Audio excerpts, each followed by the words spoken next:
मशरिक़ वस्ता में आबनाए हुर्मुज़ पर बढ़ती कशीदगी के दौरान अब आबनाए मलाका भी आलमी तवज्जो का मरकज़ बनती जा रही है। अमरीका और इंडोनेशिया के दरमियान दिफाई मुआहदा तय पाया है, जिसके बाद खदशा जाहिर किया जा रहा है कि वाशिंगटन अपनी हिकमत अमली का दायरा वसी कर रहा है। भारतीय मीडिया एनडीटीवी की एक रिपोर्ट के मुताबिक इस मुआहदे के तहत अमरीकी फौजी तैयारों को इंडोनेशिया की फ़िज़ाई हुदूद में ज़्यादा रसाई मिलेगी, जिससे आबनाए मलाका पर निगरानी और अस्करी मौजूदगी बढ़ाने में मदद मिल सकती है।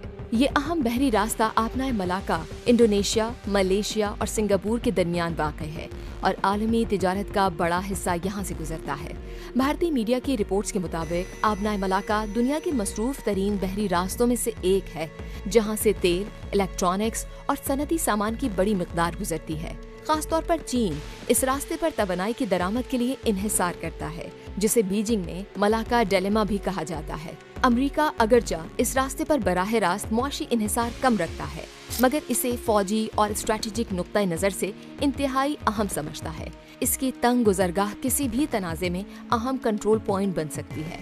रिपोर्ट के मुताबिक ये आबी गुजरगाह इसकी मईशत के लिए भी अहमियत रखती है।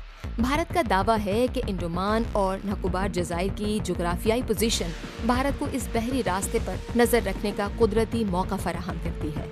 भारतीय फौजी तनसीबात खासतौर पर कैम्बल बे में एयर स्टेशन समंदरी नकलो हरकत की निगरानी में मदद देते हैं।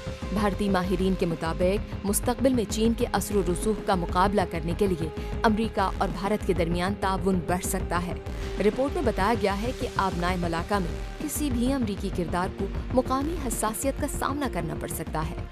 इंडोनेशिया और मलेशिया अपनी खुद मुख्तारी के मामले में मोहतात हैं, जबकि सिंगापुर अपनी बंदरगाही मईशत के बाइस इस्तेहकाम को तरजीह देता है। रिपोर्ट के मुताबिक माहिरीन कहते हैं कि अमरीका अब सिर्फ मशरिक़ वस्ता ही में नहीं बल्कि एशिया में भी अहम बहरी रास्तों को महफूज बनाने की हिकमत अमली पर अमल पैरा है, जिसके आलमी असरात सामने आ सकते हैं।